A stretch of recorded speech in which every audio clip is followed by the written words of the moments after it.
Hello friends, স্বাগত উত্তরণ YouTube চ্যানেলে আমার দ্বাদশ শ্রেণীর শিক্ষার্থী বন্ধুদের স্বাগত জানাই। বন্ধুরা, যাদের সেমিস্টার 4-তে পলিটিক্যাল সায়েন্স অর্থাৎ রাষ্ট্রবিজ্ঞান বিষয়টি আছে তারা প্রত্যেকেই জানে যে 2026 সালে ফেব্রুয়ারি মাসে তাদের পরীক্ষা হতে চলেছে।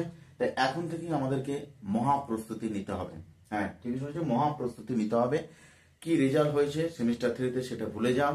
আমাদের সর্বোচ্চ সামর্থ্যটা এবারে সেমিস্টার 4-তে উজাড় করে দিতে হবে। নিশ্চয়ই আমরা ভালো ফল করব এবং তোমরা ভালো ফল করবে। জানো যে তোমরা যে ইউনিট 1-এ আন্তর্জাতিক সম্পর্ক, মূল ধারণা এবং রাজনৈতিক মতবাদ সমূহ, এই যে অধ্যায়টি আছে যেটাকে ইংরেজিতে বলা হয় unit 1 international relation, key concept এবং পলিটিক্যাল ডক্ট্রিনস, এই ইউনিট 1 থেকে 2 নম্বরের প্রশ্ন কটি আসবে, 4 নম্বরে কোনো প্রশ্ন আসবে কিনা বা 6 নম্বরে কোনো প্রশ্ন আসবে কিনা, এই সিলেবাসটা আমাকে প্রশ্নের প্যাটার্নটা আগে জেনে নিতে হবে। বন্ধুরা দেখে নাও, বোর্ডটি ভালোভাবে দেখতে পাচ্ছ তোমরা। Unit 1 international relation, key concept and political doctrines. SAQ, short answer question, সংক্ষিপ্ত উত্তরধর্মী প্রশ্ন। টাইপ 1, এখানে 2 নম্বরের প্রশ্ন থাকবে। 2 নম্বরের প্রশ্ন কটি প্রশ্ন করতে হবে এই অধ্যায় থেকে? প্রথম অধ্যায় থেকে একটি, মাত্র একটি 2 নম্বরের প্রশ্ন এই অধ্যায় থেকে করতে হবে। এসএকিউ টাইপ 2, সংক্ষিপ্ত উত্তরধর্মী প্রশ্ন। টাইপ 2 4 নম্বরে 4 মার্কস, 4 নম্বরে কোনো প্রশ্নের উত্তর দিতে হচ্ছে না। এই প্রথম অধ্যায় থেকে আমাদের 4 নম্বরে কোনো প্রশ্নের উত্তর দিতে হচ্ছে না। ডেসক্রিপটিভ টাইপ অফ কোশ্চেন, বড় প্রশ্ন যেটাকে আমরা বলি, সেখানে কত নম্বরে থাকবে? 6 নম্বরে, 6 মার্কস। কটা উত্তর করতে হবে? দুটি, এখানটা লিখে দিচ্ছি, দুটি দেওয়া থাকবে। বন্ধুরা একটু তোমরা মনে রাখবে, এটা দেয়া থাকবে, দুটি দেয়া থাকবে, এই কথাটা একটু মনে রাখবে তোমরা। এই চ্যাপ্টার থেকে 2টো প্রশ্ন দেয়া থাকবে, এই জন্য লিখে দিলাম যে দুটি দেয়া থাকবে, অর্থাৎ 2টো প্রশ্ন দেয়া থাকবে অথবা সেখানে তোমাকে একটি প্রশ্নের উত্তর দিয়ে আসতে হবে 6 নম্বরে, এবং এখান থেকে 2 নম্বরের একটি প্রশ্ন পড়বে। একটু তাহলে টোটাল এই অধ্যায় থেকে আমাদের কত নম্বর প্রশ্ন পড়বে না, টোটাল একটু মনে রাখবে তোমরা, টোটাল থাকবে কত? 8 মার্কস। 8 নাম্বার প্রশ্ন কিন্তু এই অধ্যায় থেকে আমরা পাবো। আচ্ছা, আজকে তোমাদের জন্য আমরা সাজেশন নিয়ে এসেছি প্রশ্নমান 6। এই 6 নম্বর প্রশ্ন কি কি আসতে পারে এই অধ্যায় থেকে, গুরুত্বপূর্ণ প্রশ্নগুলো বা সম্ভাব্য প্রশ্নগুলো কি কি তোমাদেরকে এখন থেকে প্রস্তুতি নিতে হবে, সেই প্রশ্নের সাজেশন নিয়ে আজকে আমাদের এই ক্লাস বা আজকের এই ভিডিও। তার আগে বন্ধুরা তোমাদেরকে আমি জানিয়ে দিই যে এই আন্তর্জাতিক সম্পর্কটা কি, কাকে বলে, কখন এখান থেকে উদ্ভব হলো, প্রত্যেকে একটু সাধারণভাবে একটু ছোট্টভাবে বুঝিয়ে দিন না। প্রথম বিশ্বযুদ্ধের অদৃষ্টপূর্ব ধ্বংসলীলা, বিপুল ক্ষয়ক্ষতি, অগণিত মানুষের মৃত্যু এবং ব্যক্তি স্বাধীনতার বিপর্যয় পৃথিবীর শান্তিকামী মানুষকে বিচলিত করে তোলে। কিভাবে যুদ্ধের করাল গাছ থেকে পৃথিবীকে রক্ষা করা যায় এবং পৃথিবীতে কিভাবে বা কি করলে, কোন উপায়ে একটা চিরস্থায়ী শান্তি স্থাপন করা যায়, এই প্রশ্নের উত্তর খুঁজতে গিয়ে তাত্ত্বিক আলোচনার মধ্যে দিয়ে এই আন্তর্জাতিক সম্পর্কের কিন্তু জন্ম নেয়। বলতে পারলাম? তাহলে আন্তর্জাতিক সম্পর্কের জন্মটা হয়েছিল কিন্তু, মনে রাখবেন, কখন না, আন্তর্জাতিক সম্পর্কের জন্ম হয়েছিল কিন্তু প্রথম বিশ্বযুদ্ধের ভয়াবহতার পর। হ্যাঁ, তাহলে এইটা একটা বুঝতে পারলে। এবার আমাদেরকে জানতে হবে আন্তর্জাতিক সম্পর্ক কি বা ইন্টারন্যাশনাল রিলেশনটা কি। আন্তর্জাতিক সম্পর্ককে কথা বাংলায় যদি বলা হয় 2 বা ততোধিক রাষ্ট্রের মধ্যে পারস্পরিক ক্রিয়া প্রতিক্রিয়াকে আমরা একটা কি বলতে পারি? আন্তর্জাতিক সম্পর্ক। আবার সাধারণ সংজ্ঞা হিসেবে আমরা কি বলতে পারি? দেখতে পাচ্ছ বলতে কি লেখা আছে না, আন্তর্জাতিক সম্পর্ক হচ্ছে এমন একটি শাস্ত্র যেখানে রাষ্ট্রের সঙ্গে রাষ্ট্রের সম্পর্ক। তাহলে এই কিছুক্ষণ আগে বললাম যে 2 বা ততোধিক রাষ্ট্রের মধ্যে পারস্পরিক প্রতিক্রিয়াকে আমরা কি বলি না, আন্তর্জাতিক সম্পর্ক। আর কি? তাহলে একটা রাষ্ট্রের সঙ্গে আরেকটা রাষ্ট্রের সম্পর্ক। আর কি? রাজনৈতিক মতাদর্শ, জাতি, গোষ্ঠী, ক্ষমতা, যুদ্ধ, শান্তি, কূটনীতি, সন্ত্রাসবাদ, বিশ্বায়ন প্রভৃতি সকল প্রকার সম্পর্ক নিয়ে যে শাস্ত্র আলোচনা করে তাকে আমরা বলবো আন্তর্জাতিক সম্পর্ক। বলতে পারলাম তাহলে না, আন্তর্জাতিক সম্পর্কের কোনো নির্দিষ্ট সংজ্ঞা হয় না। বিভিন্ন সময়ে বিভিন্ন তাত্ত্বিক বা দার্শনিক বা রাষ্ট্রবিদরা বিভিন্ন দৃষ্টিকোণ থেকে এর সংজ্ঞা দিয়েছেন। সাধারণ সংজ্ঞা হিসেবে আমরা বলতে পারি যে আন্তর্জাতিক সম্পর্ক হলো এমন একটি শাস্ত্র যেখানে রাষ্ট্রের সঙ্গে রাষ্ট্রের সম্পর্ক, রাজনৈতিক বিশ্লেষণ, মতাদর্শ, জাতি, গোষ্ঠী, তার জাতিসত্তা, ক্ষমতা, সন্ত্রাসবাদ কূটনীতি, হ্যাঁ, শান্তি, যুদ্ধ, কূটনীতি, বিশ্বায়ন প্রভৃতি সকল প্রকার নিয়ে আলোচনা করে। এবার যদি বলা হয় এই বৈশিষ্ট্য কি, আন্তর্জাতিক সম্পর্কের বৈশিষ্ট্য কি, না আন্তর্জাতিক সম্পর্কের বৈশিষ্ট্য হচ্ছে প্রথমে আমি যদি বলে দিই, এটা হচ্ছে একটি গতিশীল শাস্ত্র। কি না, আন্তর্জাতিক সম্পর্ক হচ্ছে একটি গতিশীল শাস্ত্র, মনে রাখবে, গতিশীল শাস্ত্র। এটি কোনো বিচ্ছিন্ন নয়, থেমে গিয়ে আবার হঠাৎ শুরু হলো, এটা নয়, গতিশীল চলে আসছে।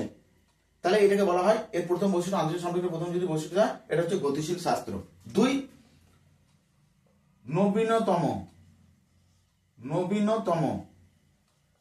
বিষয়। নবীনতম বিষয় কোথাকার বিষয়, কার বিষয়, না সমাজ বিজ্ঞানের। সমাজ বিজ্ঞানের একটি নবীনতম বিষয় হচ্ছে কি না আন্তর্জাতিক সম্পর্ক। 3 নম্বর আমরা কি চলে যাব, না পরিধি। না আন্তর্জাতিক সম্পর্কের পরিধি কিরূপ, না আন্তর্জাতিক সম্পর্কের পরিধি হচ্ছে ব্যাপক, বিস্তৃত। এটি সংকীর্ণ সীমানার মধ্যে সীমাবদ্ধ না, এটি ব্যাপক। এর পরিধি কিরকম, না ব্যাপক। 4 নম্বর কি হতে পারি, ক্ষমতা প্রাধান্য। আন্তর্জাতিক সম্পর্কের মূল প্রধান উপাদান হচ্ছে, আন্তর্জাতিক সম্পর্কের মূল প্রধান উপাদান হচ্ছে ক্ষমতা। ক্ষমতা হচ্ছে মূল প্রধান উপাদান। আর যদি বলে আন্তর্জাতিক কারক, আর একটা পয়েন্ট আমি দিতে পারি যে আন্তর্জাতিক কারক, এর কারণ কি, আন্তর্জাতিক সম্পর্কের কারণ কি বা কারক কি, সেখানে তোমরা একটা বলতে পারো না জাতি রাষ্ট্র। আন্তর্জাতিক কারক, তাহলে আন্তর্জাতিক কারক হচ্ছে কি না জাতি রাষ্ট্র। তাহলে এইগুলো হচ্ছে বৈশিষ্ট্য। তাহলে আন্তর্জাতিক সম্পর্কের কি বৈশিষ্ট্য পেলে, না আন্তর্জাতিক সম্পর্ক হচ্ছে এমন একটা শাস্ত্র যেটা গতিশীল শাস্ত্র, এটা কোনো থেমে যায় না বা বিচ্ছিন্নমান নয়। 2, এটা হচ্ছে সমাজ বিজ্ঞানের একটি নবীনতম শাস্ত্র। 3, না এর পরিধি হচ্ছে ব্যাপক এবং বিস্তৃত, নির্দিষ্ট সীমারেখার মধ্যে সীমাবদ্ধ নয়। 4, কি এটা ক্ষমতা প্রধান। এই আন্তর্জাতিক সম্পর্কের প্রধান উপাদান হচ্ছে এটা ক্ষমতা। 4 নম্বর পয়েন্ট যদি দিতে পারো, আন্তর্জাতিক কারক হচ্ছে কি না জাতি রাষ্ট্র। এবার আমরা বলতে পারি, পরের পয়েন্টে চলে যাচ্ছে আন্তর্জাতিক দেখো বন্ধুরা, বানানটা এখানে স্পেলিংটা মিস হয়েছে। আন্তর্জাতিক সম্পর্কের বিকাশের তাত্ত্বিক ধারা। হ্যাঁ, আন্তর্জাতিক সম্পর্কের বিকাশের তাত্ত্বিক ধারা। এই আন্তর্জাতিক বিকাশের তাত্ত্বিক ধারাগুলো আমরা 1920 খ্রিস্টাব্দের পর থেকে সুসংবদ্ধ ভাবে আমরা দেখতে পাই। কটি ভাগে ভাগ করে যাচ্ছে, না মোটামুটি 4টি ভাগে। আদর্শবাদী ধারা, 2 বাস্তববাদী ধারা, 9 উদারবাদী ধারা এবং মার্ক্সবাদী ধারা। না আদর্শবাদী ধারা কবে থেকে কখন হয়, না এটা মনে রাখবে 1920 দশক থেকে, না 1920 দশক থেকে 1930-এর দশক, 1930-এর দশক পর্যন্ত কি হয়, আদর্শবাদী ধারা। তারপর হচ্ছে 1930 থেকে না কত, 1930-এর দশক থেকে না 1950 দশক পর্যন্ত হচ্ছে বাস্তববাদী ধারা। নয়া উদারবাদী ধারা কখন ধরা হয়, না 1950 থেকে বর্তমান কাল পর্যন্ত বা আজ পর্যন্ত চলছে কি নয়া উদারবাদী ধারা। আর মার্ক্সবাদী ধারা কত ধরে, না 1915 থেকে আজ পর্যন্ত। মনে রাখবে বন্ধুরা, এটা 1915 থেকে না আজ পর্যন্ত হচ্ছে মার্ক্সবাদী ধারা। এই হচ্ছে ধারাগুলো। এই ধারাগুলো কিন্তু তোমাদেরকে একটু ডিটেলস পড়তে হবে, এখান থেকে প্রশ্ন আসতে পারে যে আন্তর্জাতিক সম্পর্কে বাস্তববাদী ধারাটির বৈশিষ্ট্যগুলি লেখো বা তত্ত্বটি আলোচনা করো, বা আদর্শবাদী ধারা এবং বাস্তববাদী ধারার মধ্যে আন্তর্জাতিক সম্পর্কের যে পার্থক্য বা তুলনামূলক আলোচনা সেটা লেখো, বা নয়া উদারবাদী ধারার বৈশিষ্ট্যগুলি এগুলো লেখো। এই জিনিসটা একটু তোমরা কনসেপ্টটা তোমাদেরকে দিলাম। এবার আমরা যেটা চলে যাবো আজকের মূল বিষয়, যে এই আন্তর্জাতিক সম্পর্ক, মূল ধারণা এবং রাজনৈতিক মতবাদ সমূহ, এই অধ্যায় থেকে প্রশ্নমান 6 যে গুরুত্বপূর্ণ প্রশ্নগুলো পরীক্ষা তোমাদের জন্য আসতে চলেছে বন্ধুরা, নিশ্চিত আসবে। কমন বিষয় রাখো, এখান থেকে আমি বারবার বলছি 2টি প্রশ্ন অল্টারনেট দেওয়া থাকবে, অথবা দেওয়া থাকবে, সেখান থেকে তোমরা একটি প্রশ্ন নিশ্চিত কমন পাবে।